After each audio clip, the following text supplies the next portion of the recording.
Charles Rodwell, monsieur le député, merci d'avoir accepté notre invitation pour, Merci à vous. le podcast En toute liberté, pour le média, 21 News. Vous êtes député de la première circonscription des Yvelines, Absolument, de la majorité présidentielle ce qu'il en reste. et vous êtes, ce qu'il en reste, on en parlera, et un personnage, emblématique, devrais-je dire, du paysage médiatique, de la majorité et un personnage montant, un personnage grimpant, notamment par votre parcours, sur la loi, philippine. On en parlera, aujourd'hui. Ma première question est un autre, sujet, un sujet qui nous concerne tous les 2. Vous êtes, binationaux. Vous avez la double citoyenneté avec le Royaume-Uni, si je ne me trompe. Absolument. Qu'est-ce que déjà dites-nous un petit peu sur votre enfance, comment est-ce que ça se fait qu'un citoyen, anglais, soit député, de la République française? D'où est-ce que vous venez? Expliquez-nous un peu votre parcours, familial et ensuite on parlera de la proposition de loi du Rassemblement national, je suis sûr très proche de votre cœur, sur l'abolition de la double citoyenneté, pour les citoyens français. C'est effectivement un sujet qui me touche, très à cœur. L'histoire qui est la mienne, c'est l'histoire d'une femme française qui rend visite à l'un de ses amis, à Londres et qui rencontre, l'ami d'un ami qui lui est britannique et qui tombe amoureux et qui, finissent par avoir 2 enfants, mon frère, et moi-même. Et je suis très attaché à cette, double culture parce que, on dit souvent que la France et le Royaume-Uni sont 2 voisins, multimillénaire, aux cultures mêlées, mais je ne crois pas du tout que ce soit vrai. Le peuple britannique et le peuple français n'ont rien à voir l'un avec l'autre et les subtilités de nos relations sont souvent fondées sur des incompréhensions identitaires culturelles extrêmement fortes entre un peuple insulaire et un peuple profondément attaché, je crois, à son identité continentale. Et en fait, je crois que il y a plein de choses qui se jouent, dans ma construction entre le mélange de ces 2 cultures et le fait d'avoir été ballotté, d'un été à l'autre ou d'un mois à l'autre, d'une famille à l'autre, toute mon enfance entre ces 2 cultures et qui m'anime toujours beaucoup aujourd'hui, même si je suis bien évidemment passionnément français. C'est les meilleurs des ennemis, en vérité, les Britanniques et les Français, nos anciens colons normands, devenus depuis indépendants, pendant longtemps nos frères aînés, parfois nos petits frères, en tout cas en termes de gloire, et de supériorité militaire. Comment est-ce que vous avez vécu le Brexit? Est-ce que vous étiez opposé à leur démarche? Est-ce que vous avez, au contraire de peut-être certains de nos concitoyens, compris la volonté britannique de toujours rester un petit peu à part des manigances politiques, européennes, continentales? Je crois que les Français et les Britanniques se sont tant haïs dans leur histoire, mais qu'ils ont toujours su se rassembler sur l'essentiel. Sur la défense notamment de valeurs universelles, communes, dans des moments de grande crise et probablement de risque de disparition dans leur histoire respective. Et je crois que le Brexit a été très mal compris en France pour des raisons, évidentes. C'est que le fondement de nos identités respectives ne sont tout simplement pas les mêmes. La question de l'insularité, la question de la liberté, la question de l'indépendance, la question de la méfiance du continent, et notamment des décisions qui s'appliquent du continent, en l'occurrence de Bruxelles, vers, vers les îles, que constitue, l'archipel britannique est un fondement de l'identité britannique qui justifie, je crois, la manière ou les ressorts qu'ils ont trouvés pour résister, dans des moments, où justement leur identité, leur civilisation était, proche de disparaître dans leur histoire et je crois que ce réflexe identitaire, ce réflexe insulaire et vraiment doit s'inscrire au fondement de la compréhension de l'identité britannique. Finalement, si je résume, en fait, assez rapidement, quand, De Gaulle pose la question à Churchill et que Churchill lui répond dans une phrase qui a été légèrement dévoyée, mais qui est bien connue, qu'entre l'Europe et l'Atlantique, l'Angleterre regardera toujours vers l'Atlantique. Je crois que ça résume assez bien l'identité britannique et surtout la relation que les Britanniques ont toujours entretenue vers l'Europe et qui a stimulé, je crois, une envie de liberté et une envie de libération, parce que beaucoup de Britanniques, des millions de Britanniques l'ont vécu comme ça, du joug de décisions appliquées depuis le continent vers l'archipel, qui a longtemps été incomprise par une bonne partie de notre peuple. Vous êtes pour leur retour au sein du giron européen? Moi, je suis pour l'application et le respect, en fait, de la volonté du peuple. Moi, si j'avais pu voter, je n'ai pas pu voter parce que j'avais quitté les îles depuis trop longtemps, mais j'aurais évidemment voté contre le Brexit. Et je pense que c'est une décision civilisationnelle, historique, d'une ampleur qu'on a encore du mal à juger aujourd'hui. Mais le peuple britannique a tranché. Et je suis convaincu qu'à partir du moment où le peuple britannique a tranché, il faut respecter sa décision. Et qu'on ne peut pas être démocrate d'un côté et refuser d'appliquer des décisions qui sont prises par un peuple de l'autre. Et c'est la raison pour laquelle je suis convaincu que malheureusement le peuple britannique a pris cette décision, mais qu'il est fondamental de respecter cette décision et donc de respecter le fait qu'il faut que nous rebâtissions notre relation sur un autre fondement qu'une simple réintégration du Royaume-Uni à l'Union européenne. Le Brexit, en vérité, non seulement par le comportement et par la décision du peuple britannique, mais soulève tant de questions qui nous concernent nous aussi Français. On ne parlera pas de Frexit parce que je sais que c'est pas une position que ni vous ni moi d'ailleurs, soutenons, mais en particulier sur les sujets migratoires qui étaient, un des points qui concentraient l'attention britannique sur le rejet européen. Parce qu'ils avaient l'impression, et je dois dire que beaucoup en France partagent aussi cette impression, que les pays ne sont plus souverains, qu'on ne peut plus décider de notre politique migratoire avec ce géant bureaucratique, administratif, principalement non élu européen, qui régit, qui dicte le comportement de ces nations, de nos nations. Est-ce que vous pensez que c'est possible de réconcilier les peuples européens frustrés par cette incapacité avec le modèle européen, ou alors faut-il un grand projet de refondation de l'Europe? En d'autres termes, peut-être un peu plus simple, est-ce que c'est possible de refonder l'Europe aujourd'hui, ou est-ce qu'il faut continuer telle qu'elle existe aujourd'hui? Est-ce que c'est possible de faire évoluer notre politique migratoire, ou est-ce qu'il faut tout changer?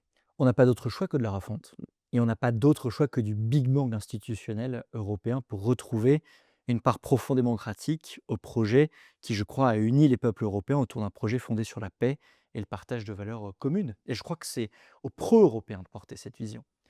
Moi, la raison pour laquelle je suis convaincu qu'il ne faut pas quitter la table, si je puis dire, c'est qu'aujourd'hui, si on prend ne serait-ce que la question migratoire, le Royaume-Uni a bien quitté les instances européennes, mais les flux migratoires continuent de croître.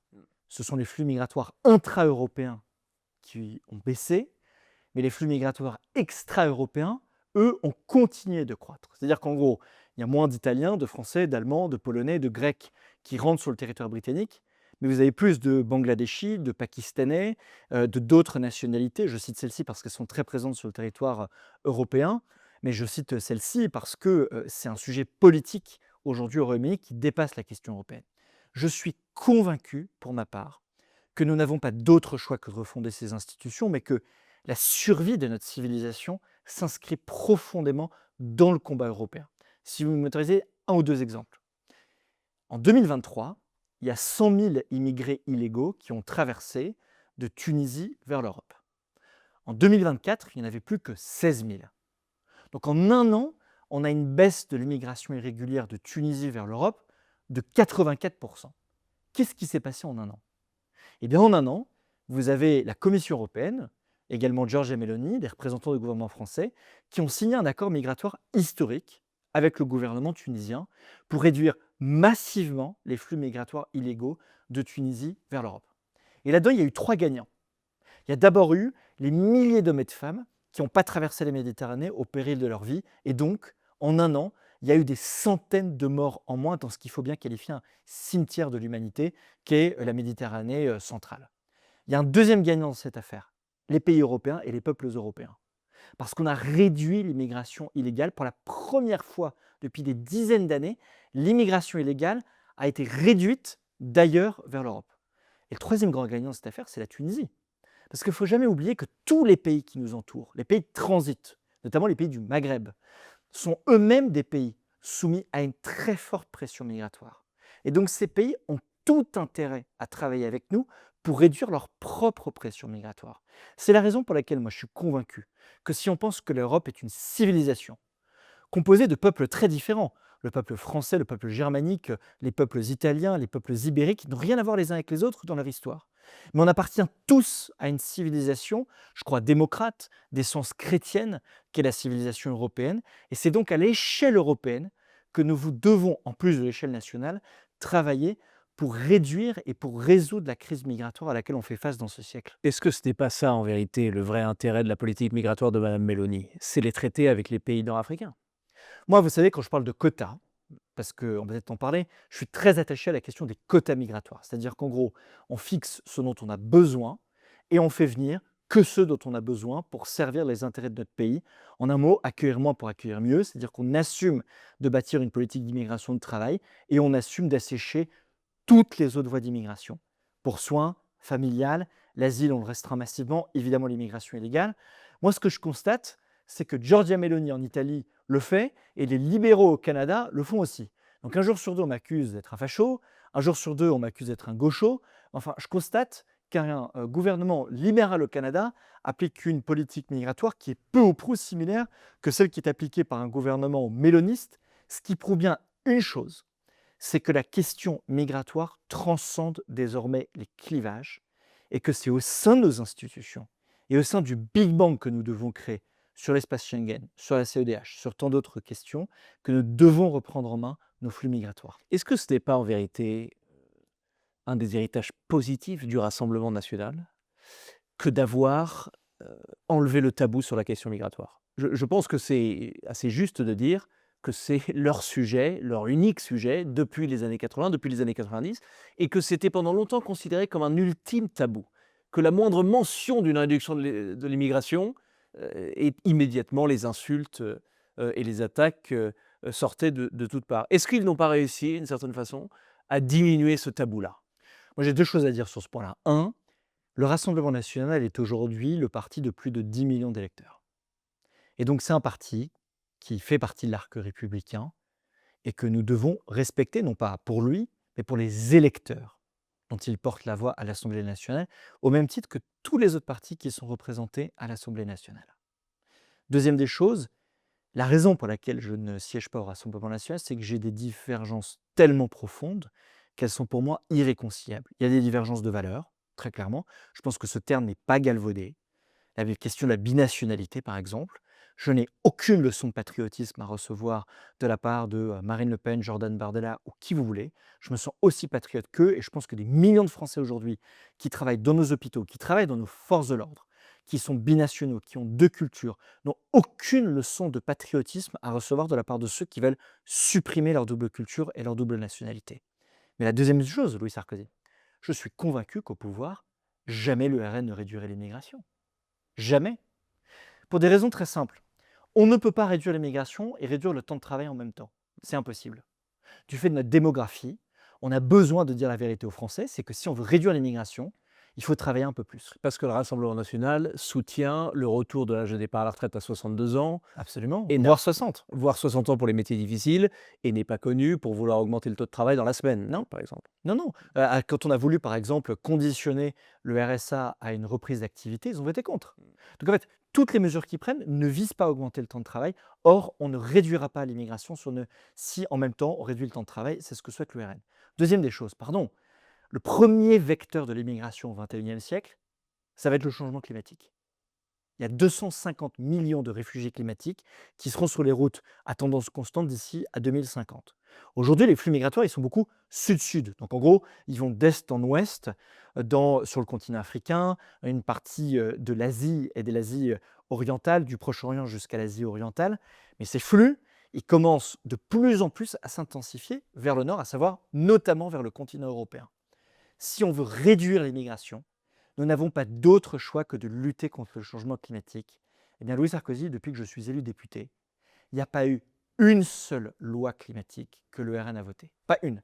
Je vous mets au défi d'en trouver une, il n'y en a pas une seule. Mais est-ce que ce n'est pas... Enfin, bien sûr que on devrait tous, et à mon avis, on est tous d'accord sur le fait qu'il faut agir et que la France a effectivement des vecteurs d'action pour lutter contre le réchauffement climatique et pour lutter contre ces changements générationnels. Mais de penser que la France, avec ses 60 et quelques millions d'habitants, de penser que son économie, qui reste la 7e ou la 8e mondiale, peut influencer par un changement législatif le changement climatique, de là à faire en sorte que ces 250 millions de migrants climatiques resteront chez eux, est-ce que ce n'est pas demander aux Français un effort qui est un peu au-dessus Je de leur pense capacité? absolument tout l'inverse pour une simple et bonne raison.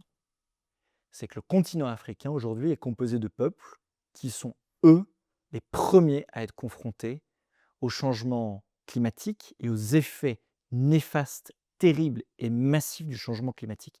J'ai vécu au Maroc, j'ai vécu en Côte d'Ivoire. Et des millions d'entre ceux, ou des milliers d'entre ceux qui nous écouteront, connaissent parfaitement, évidemment, ces sujets. La désertification des sols, la surpopulation de bassins qui sont soumis à des stress hydriques, la question de la saisonnalité avec l'intensification des chaleurs et l'intensification des périodes de pluie et de périodes d'inondation. Tous ces phénomènes créent les flux migratoires, non pas de demain, mais de cet après-midi vers le continent européen. Et donc je suis convaincu que le seul moyen de nous sortir de ce cercle vicieux absolument terrible pour nous et pour les peuples venant de ce continent, c'est de bâtir un plan Marshall massif entre le continent européen et le continent africain pour le XXIe siècle. Nos destins sont liés.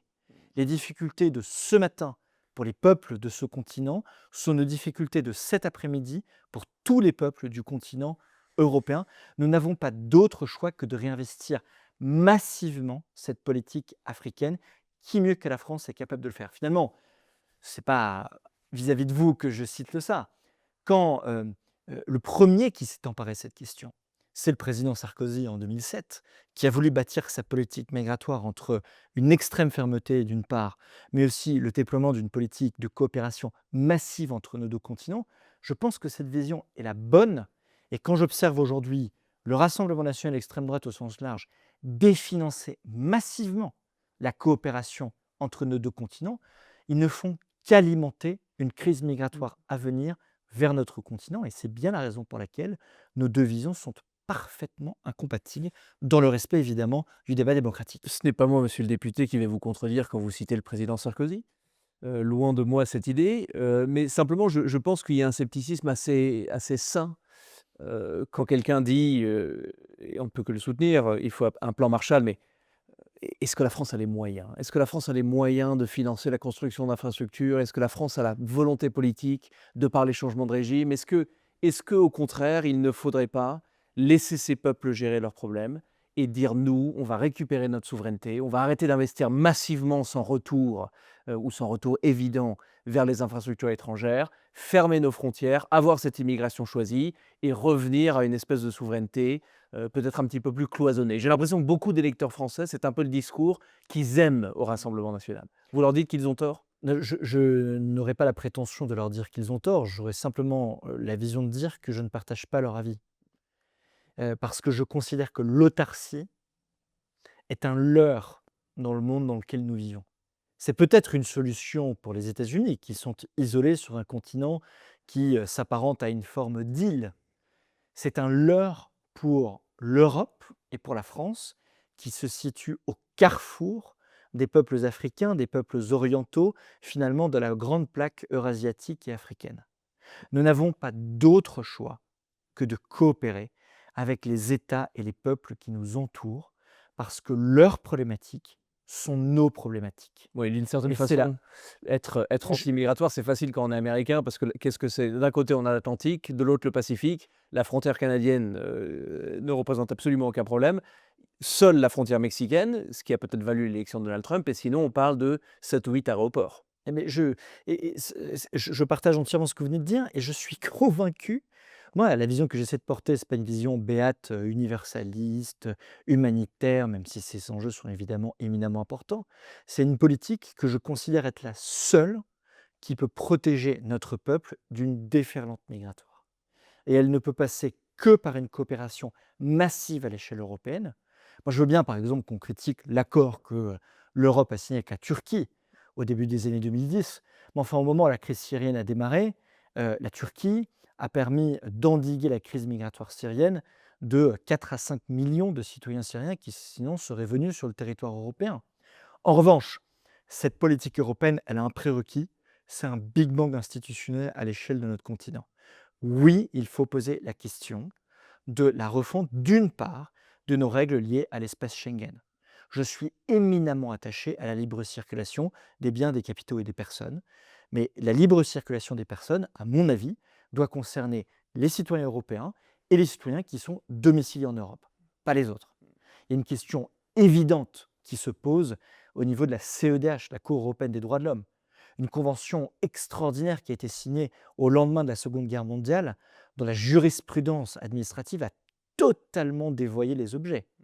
Moi, quand on m'explique qu'il faut 2 ans pour expulser l'imam Iqiyoussen, parce qu'une convention qui a été signée à la fin des années 40 protège sa vie privée et familiale, je considère que cette convention est un tout petit peu désuète et qu'il est de notre responsabilité, nous les libéraux, nous les pro-européens, nous les modérés, moi j'assume totalement ma part de modération, de nous emparer de ce sujet et de refuser de la laisser aux extrémistes et aux populistes et de nous apporter une réponse à ces questions fondamentales pour l'avenir de nos institutions et de nos peuples à l'échelle européenne. Ce sujet est intrinsèquement lié au sujet des OQTF, les individus qui sont placés, sous ordre de quitter le territoire français. Nous arrivons à en expulser seulement 10 entre 8 et 10 aujourd'hui. Première question, pourquoi? Pourquoi est-ce qu'on est si incapable? Est-ce que c'est parce que les pays hôtes, ou plutôt devrais-je dire les pays d'origine ne veulent pas, réaccepter leurs ressortissants? Est-ce que nous n'avons simplement pas assez de ressources administratives? Est-ce qu'on n'arrive pas à débloquer le cadre judiciaire? Pourquoi est-ce qu'on n'arrive pas à expulser les OQTF de France? Parce qu'on en a trop. Aujourd'hui, il y a près d'1 million de citoyens étrangers en situation illégale en France, qui sont sur notre territoire. Bah, 1 million. expulser 1 million de personnes, c'est C'est 1 million. absolument infaisable. Aujourd'hui, le tribunal administratif de mon département est engorgé à hauteur de 52%. 52% du temps et des affaires consacrées sont le droit des étrangers. À Mayotte, on a atteint le chiffre de 82% du temps consacré par le tribunal administratif de Mayotte au droit des étrangers. Absolument. Donc en fait, la question, certes, la question de l'expulsion des OQTF est fondamentale, c'est notamment l'objet de la proposition que je porte. Mais la question fondamentale qu'il faut poser, c'est d'empêcher ces personnes de rentrer sur le territoire français. Dire de manière un peu triviale, on ne résolvera, pardonnez-moi, jamais la question du stock sans gérer la question des flux entrants. Cela vaut pour l'immigration légale, cela vaut pour l'immigration illégale. Vous voulez traiter le problème du stock de l'immigration illégale en France, il faut d'abord et avant tout réduire massivement, assécher les flux entrants. C'est l'objet des propositions d'ailleurs que j'ai partagées à l'ensemble des candidats, je dirais, du bloc central et de la droite pour les élections qui viennent. Je suis convaincu d'une chose, c'est que depuis 10 ans, nous avons réussi des choses. Moi, j'ai cru en le président Macron et je suis fier de l'avoir soutenu dans des combats difficiles.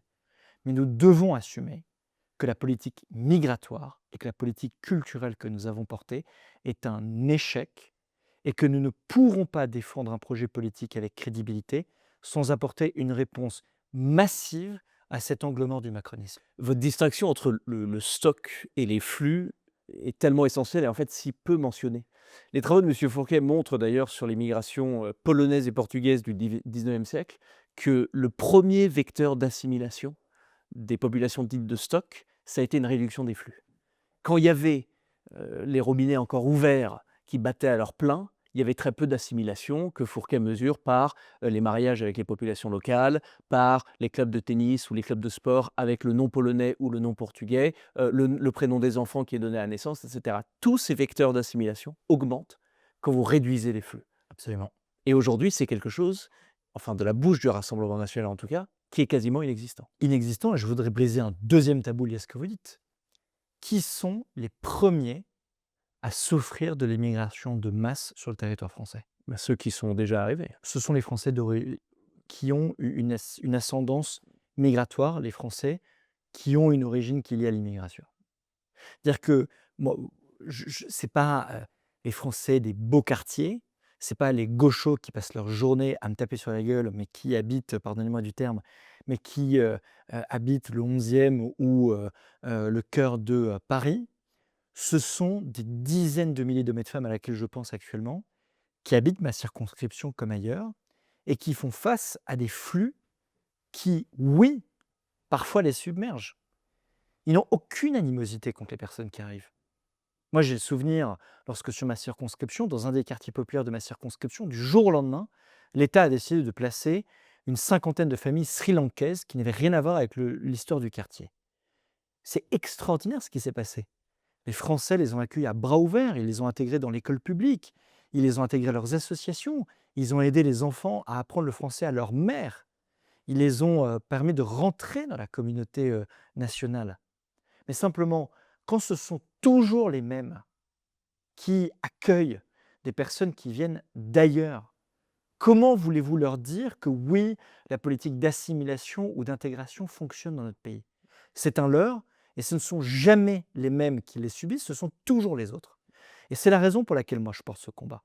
Je porte ce combat pas pour les Français des beaux quartiers, je porte ces combats pour des Français avec lesquels moi je n'ai pas grandi, mais que je rencontre matin, midi et soir depuis le début de mon premier engagement politique et qui me font part de leur inquiétude sans jamais avoir été des fachos, sans jamais avoir été des racistes, sans jamais avoir été quoi que ce soit lié à l'extrême droite, mais qui sont des gens qui ont accueilli, mais qui n'ont plus les moyens d'accueillir aujourd'hui et qui nous demandent une chose simple, c'est de reprendre le contrôle. Le sujet des OQTF vous est particulièrement cher. Je pense notamment à l'affaire de la jeune Philippine, qui considérait une jeune femme, une jeune fille qui a été tuée dans votre circonscription par un Marocain sous OQTF qui venait d'être libéré du centre de rétention administrative de Metz et d'ailleurs qui allait être expulsé. Et puis, bien évidemment, il a commis cette atrocité. Je sais que vous connaissez la famille. Suite à cela, il y a eu un projet de loi de monsieur Marlex, si ma mémoire me sert, qui a été largement éventré par le Conseil constitutionnel. Il y a eu d'ailleurs eu énormément d'opposition à la décision du Conseil à ce titre-là. Et vous êtes en train de mener une deuxième loi, une loi dite de réponse à l'affaire Philippine. Parlez-nous un petit peu, si vous le voulez bien, du début de cette affaire, du déroulement de cette affaire, de votre conclusion suite au rejet du Conseil constitutionnel et de où en est cette loi aujourd'hui, la loi que vous chaperonnez. Je vous remercie de me poser la question. Je ne peux pas parler de ce sujet sans avoir évidemment une pensée pour la famille avec laquelle je travaille et d'ailleurs je suis halluciné des attaques dont, on a collectivement fait l'objet rien que sur ce sujet, sachant que si je m'exprime en mentionnant Philippine et sa famille, c'est évidemment que j'ai l'accord public express de sa famille qui a été d'une dignité absolument extraordinaire. Et quand vous avez ce type de drame qui frappe une famille de votre circonscription, la seule chose que vous dites, c'est: «Comment est-ce qu'on en est arrivé là?»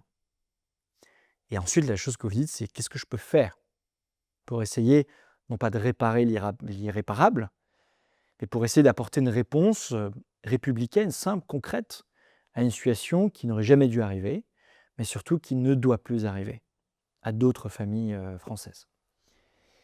Et moi, je suis hyper reconnaissant, à tous ceux qui ont accepté de travailler avec moi. Franchement, si on y arrive, je vais vous dire une chose, c'est pas une victoire individuelle. C'est une victoire qui sera collective.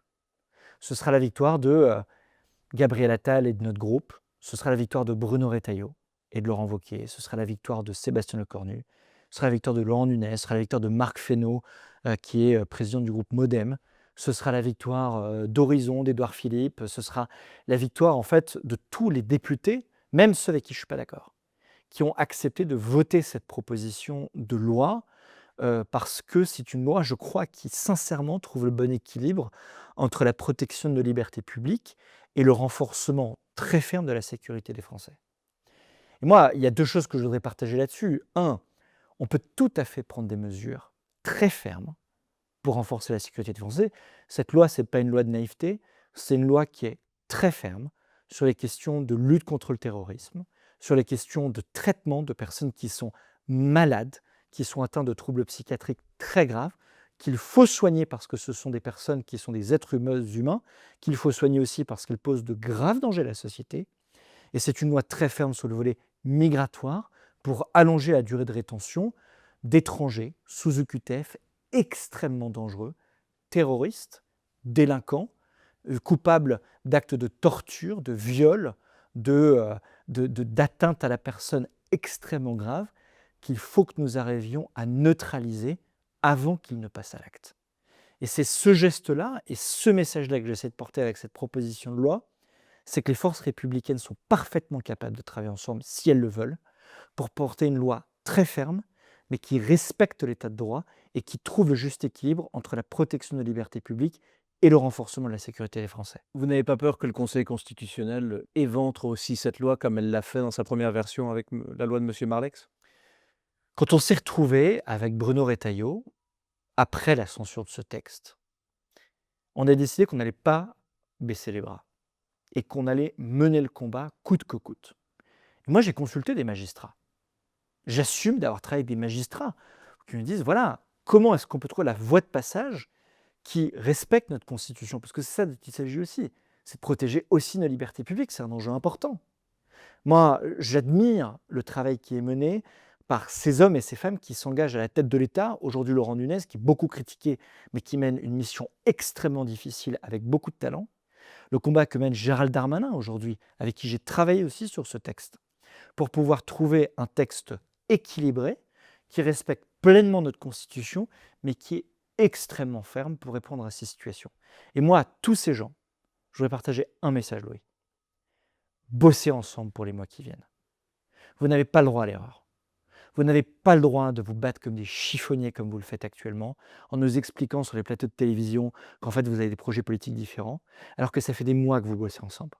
Vous avez été ensemble sous Barnier, vous avez été ensemble sous Bayrou, vous avez été ensemble sous Le Cornu, vous avez été ensemble pour m'aider, moi, à ma petite échelle, à porter ma proposition de loi.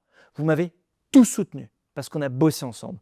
J'ai bossé avec Retailleau, j'ai bossé avec Attal, j'ai bossé avec Wauquiez, j'ai bossé avec Darmanin, j'ai bossé avec Philippe, j'ai bossé avec Fesneau, j'ai bossé avec tout leur groupe. Et ensuite, ils vont nous expliquer qu'on va avoir 3, 4, 5 candidats à la présidentielle différents, alors qu'on a tous bossé ensemble. Pour moi, c'est de l'irresponsabilité. Et je suis convaincu que notre seule voie de passage, c'est de continuer à mener ces combats ensemble. On le fait aujourd'hui. Et donc, il n'y a aucune raison qu'on ne continue pas de le faire demain. Est-ce que vous croyez que le centre et la droite que vous venez de citer réussira à s'unir derrière une seule candidature à la présidentielle de 2027? Franchement, j'ai des doutes. Pas vous faire de langue de bois. Mais il y a 2 certitudes que j'ai, vraiment des certitudes qui sont absolues. 1, le Rassemblement national a aujourd'hui une base électorale de millions de Français qui font confiance à Marine Le Pen et à Jordan Bardella. Vous avez notamment 3 millions de Français qui ont voté Emmanuel Macron en 2017 et qui ont voté Jordan Bardella en 2024. Moi, c'est aussi à ces Français-là que je veux parler en leur disant qu'il existe une alternative au vote pour le Rassemblement national. La deuxième certitude que j'ai, c'est que Jean-Luc Mélenchon et la France insoumise ne sont pas une bande d'écervelés, ce sont des gens extrêmement déterminés, extrêmement dangereux pour notre pays, qui sont prêts à prendre le pouvoir. Ils ont une stratégie idéologique, politique, électorale extrêmement rodée et ils sont largement sous-estimés dans les sondages aujourd'hui pour une raison simple, c'est que la gauche finira par voter pour Mélenchon. Glucksmann, Hollande, ils nous ont déjà tous fait le coup. Jamais LFI. Et pourtant, ils ont cautionné les filles en 24, ils ont cautionné les filles en 2026. Donc nous, on a le choix. Soit on continue à se bagarrer comme des chiffonniers sur la base de différences qui existent. Moi, je suis plus pro-européen que Retailleau, très bien.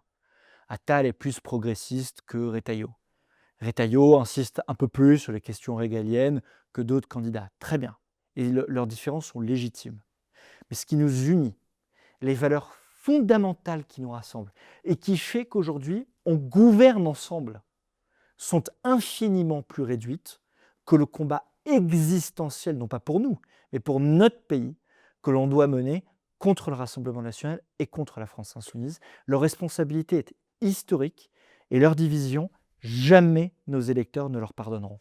Vous avez dit tout à l'heure que vous étiez très fier d'avoir soutenu le président Macron. Vous êtes député de la majorité présidentielle. Il prend beaucoup de courage de dire ça quand on est élu aujourd'hui, vu le ras-le-bol contre la Macronie, contre le macronisme qu'est le nôtre et qu'est celui du pays. Vous pensez sincèrement que, on va dire, le groupe central, le centre et la droite, un candidat traditionnel, pourra encore réussir à conquérir la confiance des Français, malgré le dégagisme ambiant, malgré le fait que le président Macron reste très impopulaire? Est-ce que c'est encore possible? Est-ce que ces candidats que vous avez cités sont-ils encore audibles? Ou est-ce que le ras-le-bol est tel que ça sera le Rassemblement national, ça sera la France insoumise, ça sera une force de l'alternance? Il est indéniable qu'il y a une partie de notre bilan sur lequel nous avons échoué. Et je pense que le prérequis à toute campagne et à tout dialogue avec les Français, c'est aussi de l'assumer. Il y a une part de ce qu'on a mené depuis des années, une part de notre bilan dont je suis extrêmement fier. Quels sont les grands échecs pour vous? La politique, très clairement, la politique migratoire et la politique régalienne qui n'a pas été portée à la hauteur des enjeux auxquels nous faisons face. Et qui, pour moi, je vais être très franc, reste un mystère. Quand je vois la vision que le président de la République a eue sur les questions européennes, sur les questions de défense, sur les questions économiques, sur l'amorçage de la réindustrialisation de la France, sur l'attractivité de notre pays, sur la réorientation totale de notre politique économique, d'une politique fondée sur la demande et non pas sur l'offre, et qu'il a totalement basculé, je trouve que c'est un président auquel, sur ces questions, l'histoire donnera raison. Mais le vide ou l'échec qui est le nôtre sur la question migratoire, sur l'insécurité culturelle que ressentent des millions de Français qui ne sont pas des fachos, qui ne sont pas des racistes, mais qui simplement voient leur quotidien se transformer, sont des questions dont nous ne sommes pas suffisamment emparés. Maintenant, moi, la raison pour laquelle j'y crois à fond, c'est qu'on a plein de choses à porter dans le débat public, mais surtout, plus fondamentalement, parce qu'on n'a pas le choix. Moi, je vois mon pays, le Royaume-Uni, se déchirer sur la base d'un clivage identitaire qui ne fait que fracturer toujours plus la société britannique et qui, je crois, malheureusement, va la conduire à sa perte. Entre les libéraux de Londres, multiculturalistes et mondialistes, et le reste du pays qui se replie sur une forme de réflexe identitaire que l'on pourrait qualifier de légitime, mais qui, à mon avis, n'apporte pas de solution pour cette société, la fracture identitaire que connaît mon second pays est, à mon avis, irrémédiable et ça me rend triste. Et ce n'est pas ce que je veux pour mon pays.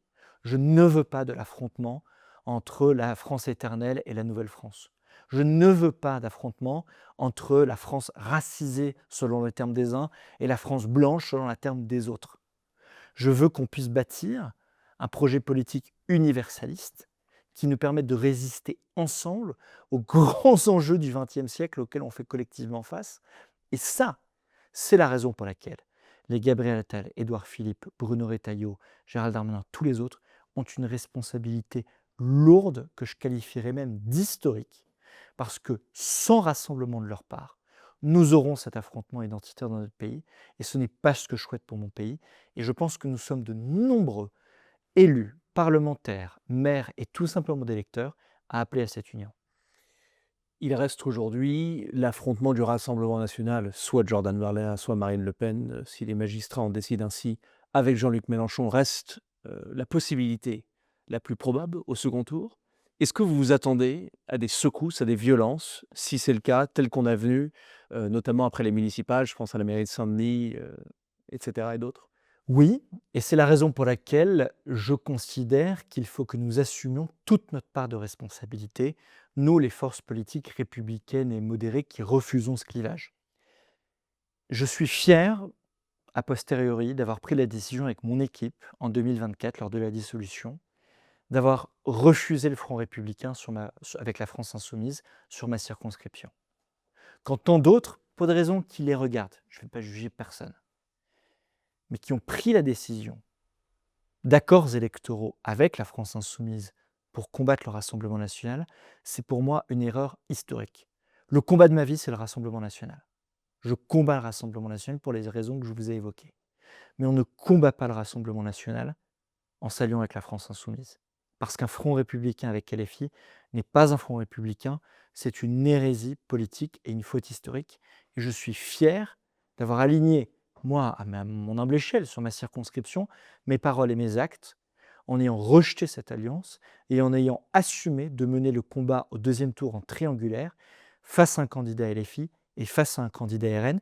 Et c'est cette offre politique que nous avons à bâtir. Il nous reste quelques semaines, quelques mois. Je suis convaincu qu'on peut y arriver, mais ça demande une chose, c'est le rassemblement autour de nos idées communes. On gouverne ensemble aujourd'hui, on porte des combats importants comme la proposition de loi en mémoire de Philippe et d'ensemble, et donc on peut tout à fait, évidemment, bâtir un projet politique commun pour les mois qui viennent. Vous défendez avec brio cette idée de candidature commune. Peut-être une dernière question, parce qu'on a l'impression que beaucoup d'électeurs, et même peut-être nous, anciens de cette droite dite traditionnelle, ont l'impression que son pitch, si on utilisait un terme anglo-saxon, son argument de vente, a un peu disparu face au Rassemblement national. Le RN a le monopole du régalien. On sait très bien ce qu'ils veulent sur l'immigration. On sait un peu moins ce qu'ils veulent sur l'économie d'ailleurs. Quel est le pitch de la droite traditionnelle? Quel est le nouveau pitch post-Macron du centre et de la droite républicaine? Est-ce que c'est une vision plus libérale? Êtes-vous libéral? Est-ce que c'est une baisse de la fiscalité? Est-ce que c'est de prendre les meilleurs points du RN sur le régalien et d'essayer de faire quelque chose d'un peu plus libéral sur l'économie? Quel est, en quelques phrases, le projet de cet assemblement de personnages que vous venez de citer? Alors déjà deux choses. Un, avoir laissé les questions migratoires et régaliennes au RN est une erreur historique. Et je ne vois pas pourquoi on devrait continuer à leur laisser le monopole de ces questions. Je suis convaincu que nous, les forces républicaines et modérées, je qualifierais la droite et du centre, On a parfaitement les capacités de répondre sur le fond, avec notre projet politique universaliste, à la question de l'insécurité culturelle, si chère à Laurent Bouvet, que j'admirais beaucoup, euh, qui angoisse des millions de Français et qui est nourrie par l'immigration et l'extrémisme religieux.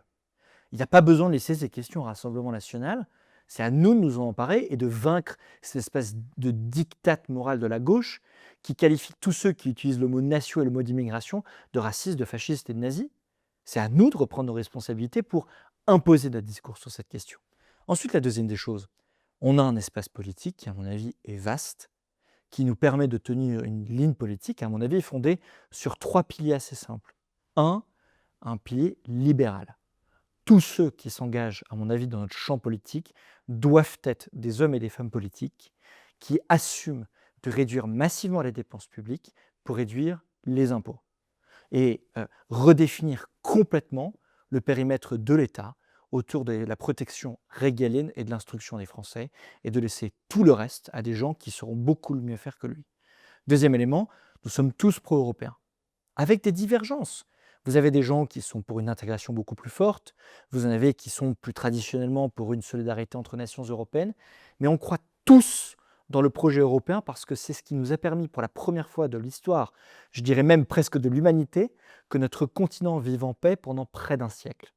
Enfin, troisième élément, nous voulons, à mon avis, tous reprendre le contrôle de notre politique migratoire qui définira l'avenir culturel, civilisationnel de notre pays. Et je crois que c'est une question fondamentale avec la vision universaliste qui est la nôtre, que nous devons porter dans les semaines qui viennent pour lutter contre le communautarisme violent de la France insoumise et pour lutter contre le clivage identitaire que veulent nous imposer l'extrême gauche et l'extrême droite. Réduction de l'immigration, pro-européen, réduction de la fiscalité. On aimerait une primaire. On aurait adoré la primaire, je pense que c'est trop tard, parce que la vérité c'est que personne n'en a voulu, sauf je dirais des personnalités secondaires ou qui ne se sont pas engagées. J'ai toujours cru que c'était la moins pire des solutions, mais je suis convaincu que c'est sur ce triptyque idéologique que nous pouvons refonder notre offre politique, et je suis certain qu'on sera nombreux à participer à cette refonte qui est nécessaire, je crois, pour notre pays et tout simplement pour toute notre génération et les gens qui nous entourent. Merci, monsieur le député Merci à vous. Charles Rodwell. Petite dernière chose, si ça ne vous dérange pas, on a une tradition ici à 21 News, c'est notre invité qui invite le prochain invité du podcast. Donc, est-ce que vous pouvez regarder la caméra derrière moi et inviter l'ancien Premier ministre Gabriel Attal à participer, en vos mots, en vos termes, au podcast En toute liberté? Alors, cher Gabriel, je pense qu'il serait formidable que tu puisses participer à l'émission de Louis Sarkozy, parce que je pense que tu as beaucoup de choses à exprimer sur les questions que nous venons d'évoquer. Et donc, je t'invite au nom de Louis Sarkozy à participer à cette émission. Merci.